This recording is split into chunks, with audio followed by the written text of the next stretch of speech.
So 6.3 has three main topics, and the ratio one is by far the biggest one. So we're going to spend the most time on that one. Percentages, that's pretty much a ratio. And then scientific notation is kind of this third weird topic that they just threw in here, which in my opinion is a little disjoint, but hey, that's what we got. So what's a ratio? Well, we already played with the idea of a ratio. It's just a comparison of two numbers through division.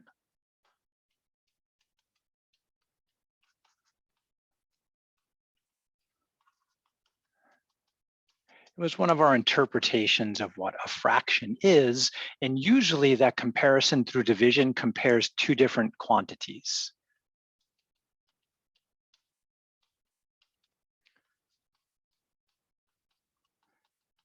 And if those quantities are very different, sometimes we call that ratio a rate. So we'll look at the difference right now. So ratios is kind of the generic term for this, and a rate is a special kind of ratio.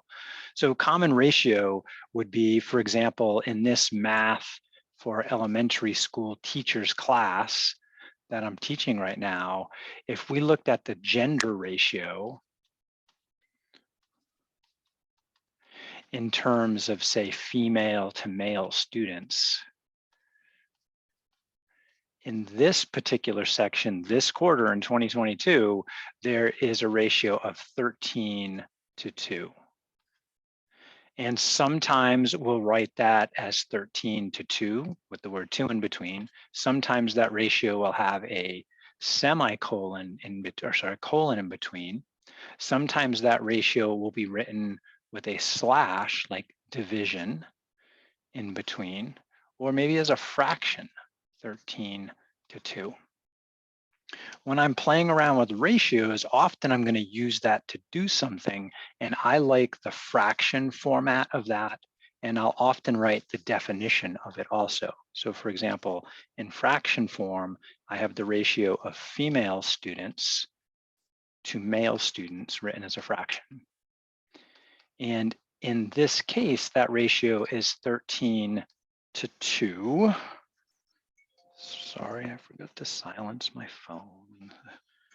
The joys of modern technology, too many buttons.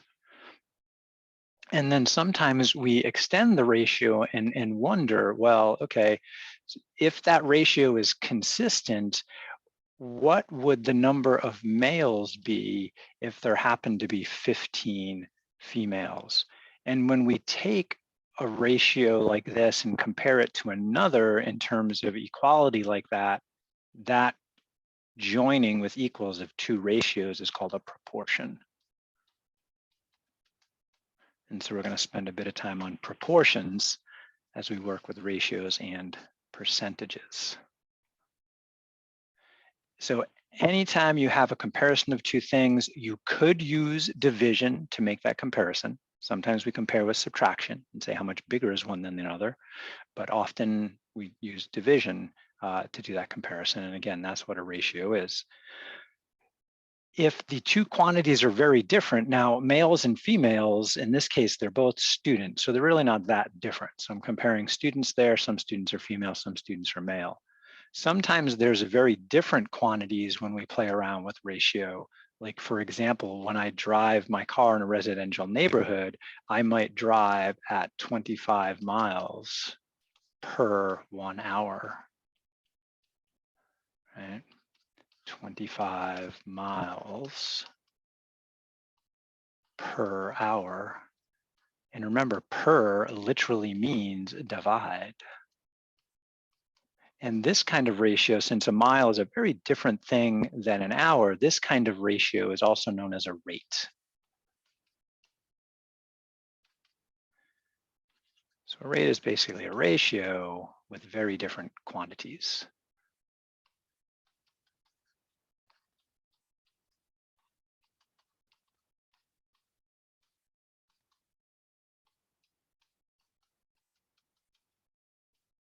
And a mile is very different than an hour. Females are pretty different than males. However, I'm comparing students. So I'm really comparing the same kind of thing, just different categories of students. So I call that one a ratio. Since miles are different, very different from hours, I would call that one a rate. Another rate that's often called the ratio is if you do any cooking in a recipe. For example, I like crepes, and I have a great crepe recipe. And in my crepe recipe, if I compare the flour to the eggs in my crepe recipe, for every 1/2 cup of flour, I use 2 eggs. And since a cup of flour is very different than an egg, this would be called a rate.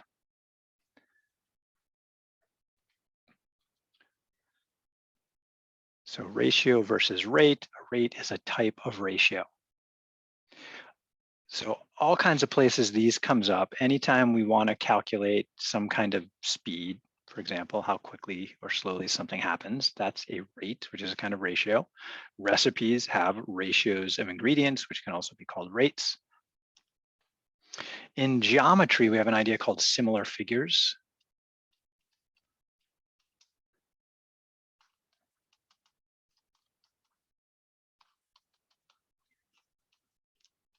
All right, so I'm going to attempt to draw a triangle, and I'm going to compare a couple of different triangles. I want to compare the height of the triangles to the length of the triangles. Oops, length. And here's my first triangle.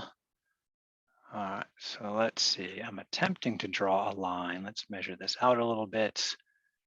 Let's go 10, 20, 30, 40, 50, 60, 70, 80, 90. Let's say right out to here.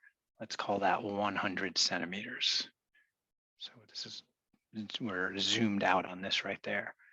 And then I'm going to make a right triangle for ease. And in this direction, I'm going to measure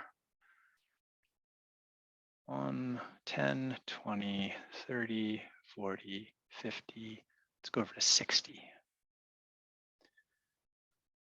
Connect that right there.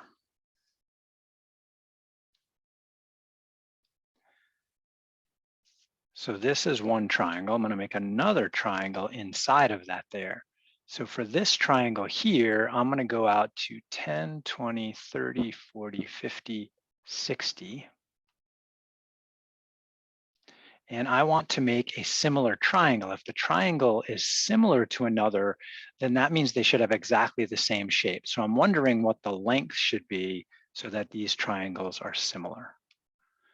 So I'm not sure what the length should be here to get a similar triangle, but I can use the idea of a ratio and then a proportion to figure that out. So right now I have a ratio with my height compared to my length.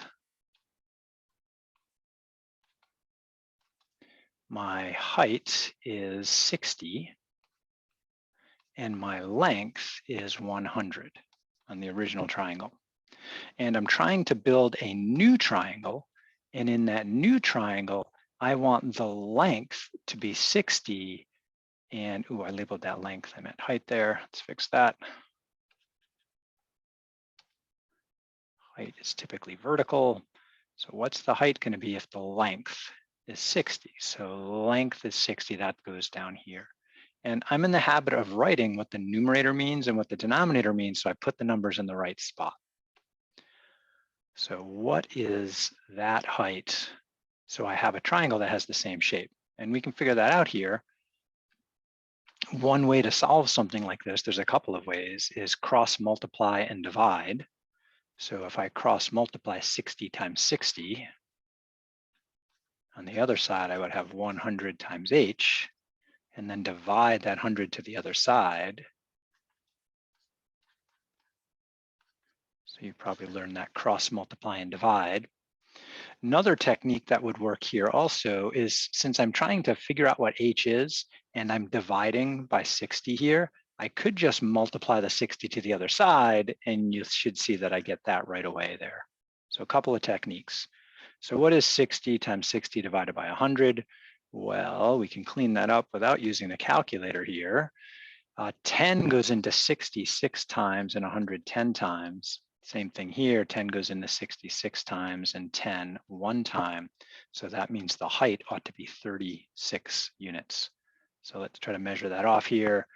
10, 20, 30, 40, 36 ought to be around right there. And if I connect this there, what I should see is that this red triangle here, let's highlight it. So this red triangle here should have the same shape as the green triangle here. Same shape, right? Same shape means that if you take similar sides, they have a common ratio. And it doesn't matter which two sides you pick. I picked on the length and the height. We could throw the diagonal into this mix. We're going to hold off on that for right now. So let's just double check that this is true. I believe that these two triangles are similar, meaning they have the same shape. Things have the same shape, then that means their similar sides should have a constant ratio. The ratio I'm looking at is height to length. And on the original triangle, my height was 60 and my length was 100. And important, there was a right angle in between there. So I maintained the right angle for both of those. Then my claim is with that right angle in that same position, I made a new triangle that has a height of 36 compared to a length of 60. And I believe that these two fractions equal each other. In our work in fractions, we learned that if we cross multiply and the products are equal, then the fractions must be equal. So 60 times 60 ought to equal 100 times 36. And 6 times 6 is 36 with two zeros. 100 times 36, oops, I threw an extra zero in there. 100 times 36 is 3600. And so, yep, these two fractions ought to be equal. And geometrically, these two figures are the same shape. One's just smaller than the other, but otherwise, this little angle right there should match that angle right there if we measure them. And this angle right here should match that angle right there. And if we threw the diagonal into the comparison here, we should find that ratios with the diagonal should match. We'll learn about diagonals in the next section when we do the Pythagorean theorem. So big ideas here. We have ratio, comparison of two things with division.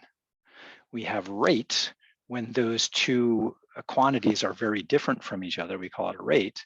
And then we have the idea of a proportion, is when we compare two ratios through equals. Just equal ratios.